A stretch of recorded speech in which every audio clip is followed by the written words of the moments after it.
balita. Hiwalay na daw yung Katniel. Tingin nga, Nay. Baka fake news lang yan, ha?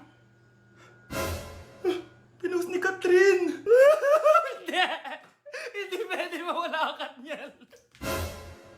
Di niya! Catherine! Bakit niyo ginawa sa amin to?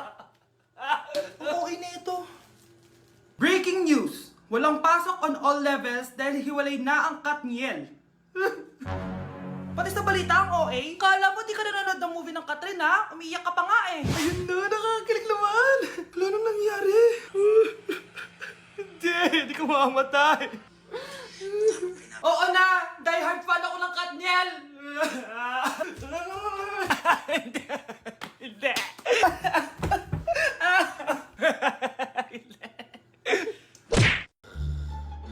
Anak, gumising ka na. Pasko na.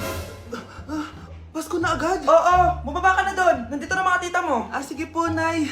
A few moments later. Hi, Mare! Merry Christmas! Merry Christmas po, tita. Eto na ba yung anak mo, Mare? May boyfriend ka na ba? Wala po akong boyfriend. Study first po kasi ako eh. Study first o walang nagkakagusto sa'yo? Tignan mo nga sarili mo. Kesa naman sa'yo, mukha kang babaeng aso. Sige, kain na tayo. Nandito na naman yung tita kong laitera.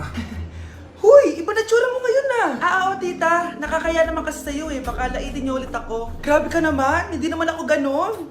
So, ano ba ginawa mo? Ba't gumanda ka? Secret lang natin to, tita ha. Ginagamit ko tong Garnier Vitamin C Serum sa umaga at sa gabi naman, itong Garnier Overnight Serum with 10% pure vitamin C. Para naman wala ka na masabi sa ganda ko. Ang ganda pala niyan. Oo naman, it can fade dark spot and even skin tones in just one use. Kaya safe and effective talaga. Sige, dahil gumanda ka, bibili ako niyan mamaya.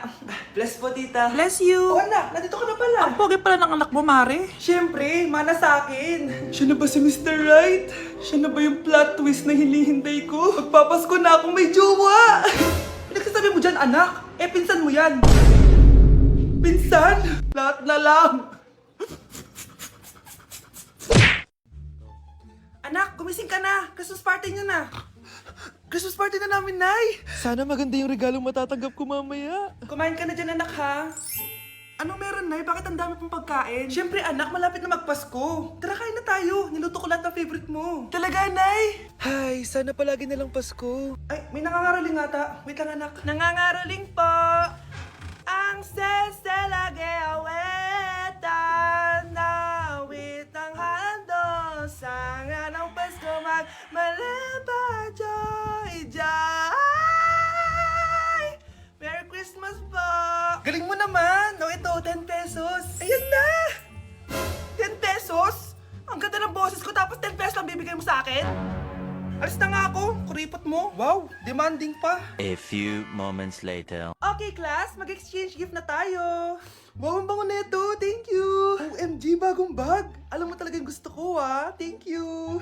Nasaan yung ka-exchange gift ko? Wala yung ka-exchange gift mo, be. Absent siya. Bawi ka na lang next year. Minsan na nga lang mag-Christmas. Absent pa siya. Okay lang yan, be. Huwag ka na umiyak. Paano na yung gift ko? Oo, anak. Ba't malungkot ka? Wala ako natanggap na regalo, Nay. Absent yung ka-exchange gift ko. O, eto. Para sa'yo, anak. Merry Christmas! Para sa akin to, Nay. Thank you! Kala ko wala na ako regalo ngayong Pasko. Siyempre naman, anak. Makakalimutan ba kita? Wow, ang sweet niyo naman, Mare. May fruit salad ba kayo? Pingi ako.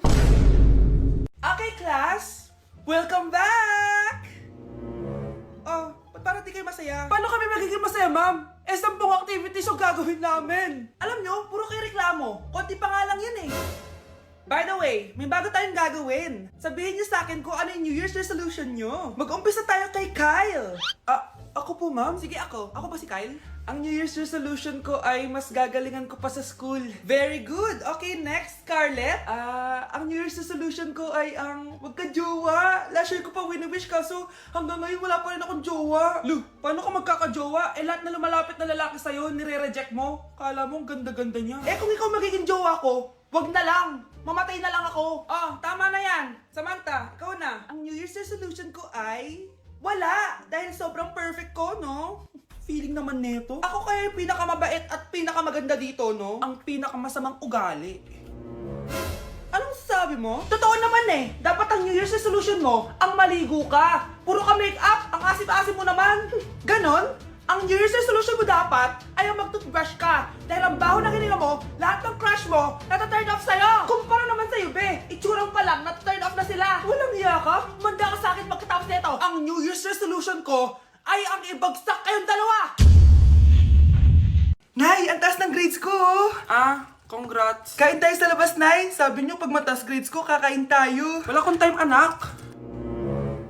Nay, nagugutom po ako. Anak, may ginagawa ko. Nay, di po ba kayo magluluto? Ano ba yung anak? Ang tanda mo na, di mo pa rin kaya magluto para sa sarili mo? Kita mo ang dami ginagawa dito? Storbo to. Sige po, Nay. Ako na lang po magluluto. Mari! Oh, Mari, ba't parang takot ka? Ang dami na kasi nawawalang bata sa barangay natin. Yung kapitbahay natin, 4 na araw na nawawala yung anak niya. Baka naman nag-away lang sila tapos lumayas yung anak niya. Basta ikaw, Scarlett, palagi kang mag-iingat ha. Sige po, tita. Masyado ka nagpapaniwala sa fake news, Mari. Nay, tignan niyo po yung drawing ko. Ang ganda, anak. Di mo pa naman nakita eh. Nay, punta po kayo sa school bukas. Kakanta po ako sa stage. Sige anak. Pupunta ako pag may free time ako. Talaga, Nay? Yay! Uy, Mare, kakanta anak mo ngayon. Hindi ka pa pupunta? Hindi na siguro, Mare. Marami pa akong gagawin. Hinihintay ka nun. Pagbigyan mo na. Minsan lang. Naku, Mare. Sagabal lang yun sa trabaho ko. Sige na. Marami pa akong gagawin, no? Nasaan ka na ba, Nay? Malapit na akong tawagin. Hindi ka mahal ng nanay mo. Mahal ako ng nanay ko! Tao po! Bakit po, sir? Kayo ba yung nanay ni Scarlett? Opo. Ma'am, nawawala po yung anak nyo. Ano? Si Scarlett? Aware naman siguro kayo na maraming nawawalang bata dito sa barangay natin, ma'am. Scarlett! Yung iba, ma'am, hindi na namin nahanap. Napakawalang kwenta mong nanay. Disturb mo yan. Babe? Yes, babe? Magpa 5 years na kasi tayo bukas, babe. Gusto ko na sanang i-level up yung relationship natin. Ha? Ayoko pa maging nanay. OMG! Will you marry me? Wait lang, parang nakita ko na yan. Seryoso ka ba, Michael? 299 pesos na engagement ring? Yun ba yung halaga ko sa'yo? Babe, hindi naman importante kung mahal yan or mura, di ba? Ang importante, nagmamahalan tayo. 5 years tayo! Tapos eto lang bibigay mo sa akin, ha? Hindi pa ba sapat yung magpapakasal tayo tapos magkakapamilya? Nag-expect ako sa'yo! Akala ko bibigyan mo ako ng bagong bahay, ng bagong sasakyan. Tapos ito lang bibigay mo sa akin? Buti naman at lumabas na yung tunay na kulay mo bago kita pakasalan. Ha? Sinusubukan lang kita at tama nga ako na gold digger ka. Michael, sayang. Nakahanda na pa naman yung titulo ng mansion na ibibigay ko sa'yo. Pati yung sports car. Michael, sorry. Joke lang yun. I guess, pera lang ang habol mo sa akin. Hindi mo deserve to. Okay, class. Accepted sa exam ang may pinakamagandang spoken poetry. Ma'am, I volunteer! Wow! Okay, Scarlett. Esophagus! Habang tayo'y kumakain sa pagkainan, hindi mawawala ang esophagus. Mananatili yan panghabang buhay. Dadaloy yan sa iyong sinapupunan. And I thank you. Magaling! Sinong gustong lumaban kay Scarlett? Ma'am, lalaban po ako. Okay, class. May lalaban pala kay Scarlett. Si Samantha. Pantog! Kapag tayo'y umiihi, syempre, kailangan hindi mo mapigilan ang iyong ihi, syempre, para iwas bato, para iwas sakit, syempre. May point siya. Kaya kung ayaw mo yun, umihi ka na umihi. Para yung pantog mo, hindi magka-aberya lang ganon. And I thank you. Okay, class, parehas silang magaling. Kaso, isa lang ang mananalo. Sana ako yung manalo para perfect na ako sa exam. Sigurado namang ako yung mananalo dyan. Galing ko kaya. Ang nanalo ay si... Ako po, ma'am. Lalaban ako. Sige, Michael. Putok. Nangangamoy putok na dito. Matuto rin kayong maligo. Na-like ng kifi ko. Anak, ano ibig sabihin ng kifi? Galing naman nito. Anak, ano ginagawa mo? Nay, nagla-like po ako ng mga post sa TikTok. Nagla-like? Bakit mo binababa? Ito na po kasi uso ngayon, Nay, yung magla-like ka gamit yung kifi mo. Ano ba, may mga bata ngayon na malalaman nyo sa TikTok pa. Ayan, mga nakukuha nyo. Ang KJ mo naman, Nay. Try mo kaya. Ay, naku, Scarlett, huwag mo kayo na-influensya sa mga ganyan mo, ha? Oo nga, ang sarap sa feeling. O, diba? Like! Na-like ng kifi ko. Good morning, class! Na-like ng kifi ko. na-like ng deck ko. Aba, grabe na tong mga to. Ganyan na ba yung mga natututunan nyo ngayon? Sabi ko na nga ba walang magandang dulot yung TikTok na yan. Uso kasi to ma'am, may bago na nga eh. Hay naku Samantha, tigilan mo ako. Ano namang bago yan? Eto po ma'am, tuturuan ko kayo. Anong pinang-like mo, Samantha? Yung esophagus ko po, ma'am.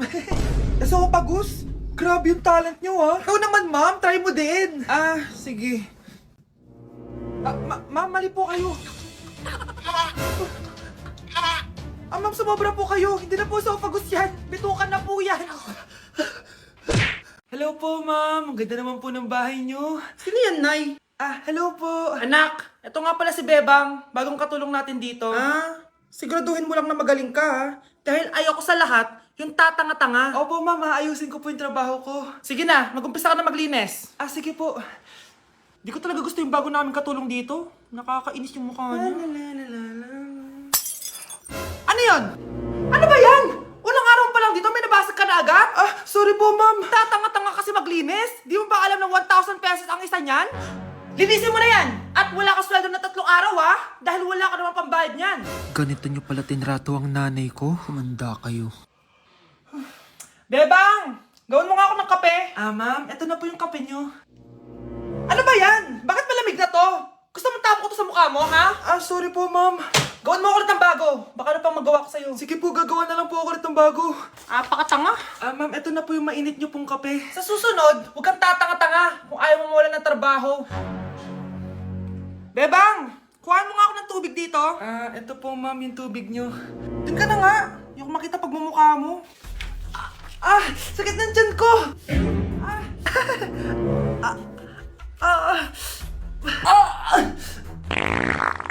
Anak!